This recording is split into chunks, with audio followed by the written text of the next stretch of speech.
On n'est pas par rapport à d'autres grands médias généralistes encore très mobiles en termes d'audience, puisque c'est à peu près les mobinautes, c'est 30% de l'audience digitale. Le papier reste très important aux Échos parce qu'il y a beaucoup d'abonnements, mais l'audience augmente. Enfin, ce qu'on appelle la diffusion individuelle payée augmente. Si elle a augmenté en 2015, c'est grâce aux abonnements numériques, puisque maintenant un tiers des abonnements sont numériques, c'est-à-dire quand on dit numérique, ils sont 100% numériques. Bah déjà, le nom le dit, c'est une application où l'essentiel de l'information est économique. Donc ça, c'est vraiment, donc, je sais pas, ça va du très spécialisé sur l'automobile une information plus généraliste du style le budget de la France qu'on va peut-être retrouver ailleurs. On fait aussi du contenu un peu généraliste qui va être, je sais pas, de la politique, de l'international.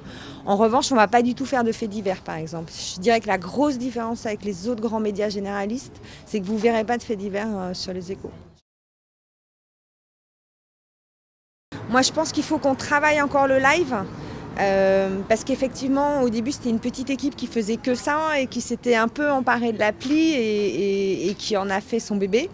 Ce bébé, on l'a donné à d'autres personnes puisque maintenant, il y a plus de personnes qui travaillent dessus. Donc, il faut que chacun trouve ses marques.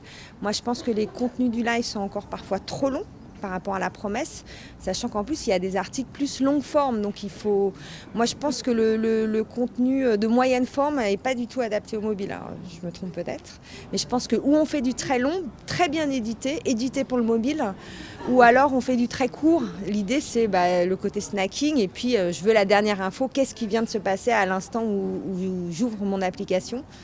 Il faut bien qu'on travaille ces deux marqueurs qui sont assez différents en fait. C'est une grande question. Pour être précise, ce que vous lisez dans le live, c'est 100% gratuit. En revanche, c'est les articles plus longs où au bout de 8, il faut payer. C'est une question, ça limite certainement l'usage. Mais après, c'est des questions de business plan et d'économie. Le journal est payant, le site web est payant et du coup, à aucun moment il a été question de faire une appli totalement gratuite. Oui, c'est sûrement difficile, surtout sur le mobile. À chaque fois, il y a une déperdition de valeur, c'est-à-dire qu'une pub que vous allez payer pour un site web vaut beaucoup moins cher que pour un journal papier. Et une pub pour une application mobile ou un site mobile est beaucoup moins cher que ce qu'on peut voir sur le web. Donc c'est une vraie difficulté. Et je pense qu'on a eu tendance, tous les éditeurs ont eu tendance ces dernières années à du coup mettre énormément de publicité partout parce que cette publicité ne valait pas grand-chose. Et on s'est un peu tiré une balle dans le pied, on voit ça avec les adblocks.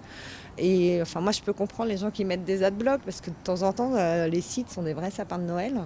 Et qu'il y a peut-être aussi un travail là à faire d'offrir une publicité qu'on pourrait dire de qualité. Ce que font pas mal les journaux américains maintenant, où avec du brand content, ils font des contenus publicitaires qui sont pas trop intrusifs, c'est-à-dire c'est pas la petite bannière qui clignote et je ne sais quoi, qui est insupportable quand vous essayez de lire sur une appli qui a une bannière qui clignote en vous proposant de télécharger je sais pas quoi, l'appli de TV machin, vous n'arrivez même pas à lire votre article et je pense qu'il y a un vrai travail à faire là-dessus.